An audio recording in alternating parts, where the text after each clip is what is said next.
Kaya maghingi na kayo ng panalangin sa mga totoong alagad ng Diyos dahil napaka-powerful ng mga prayer nila. Di ba? It cannot change the plan. Sometimes somebody or anybody thought that when they pray, they could change the mind of God. No. When you pray, you cannot change the mind of God because God is unchangeable. But your prayer will change you. Ikaw ang magbabago, hindi si God. Kaya it takes a long time for you in journeying sa mga sacrifices at sa mga hurts and pains kasi slow learner tayo kay God. Kaya mahina ang ating realization. Second, basahin natin ang susunod dyan, indwelling of the Holy Spirit and manifestation of its fruit.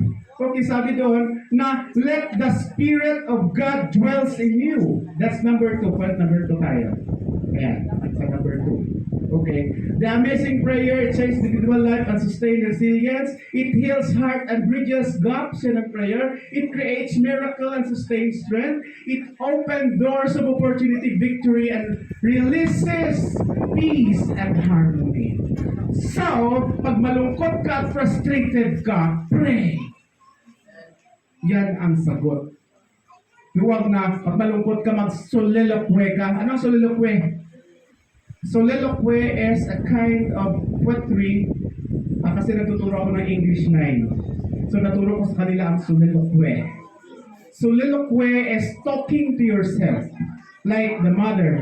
Hey, kung hindi ang ulo ko ngayon, ako, pag mamatay na ako dito. That's a soliloquy. You are talking to yourself alone. Hindi siya baliw. You're nag-soliloquy lang siya. Iba naman ang monologue kasi you are acting with a certain emotions. Yan ang monologue.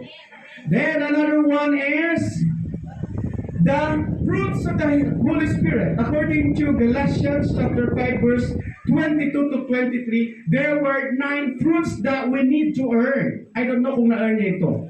Kaya lang i-groups ko itong mga fruits of the Spirit. Tatlong grupo siya. The first group is called to be personal fruits.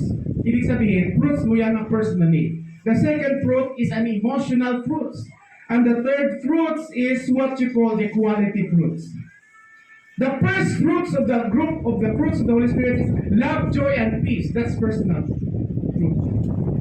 Ang pag-ibig, kagalakan at kapayapaan ay laging magkasama. Hindi sila pwede paghiwalayin. Hindi ka pwede maging joyful, wala ka namang kapayapaan.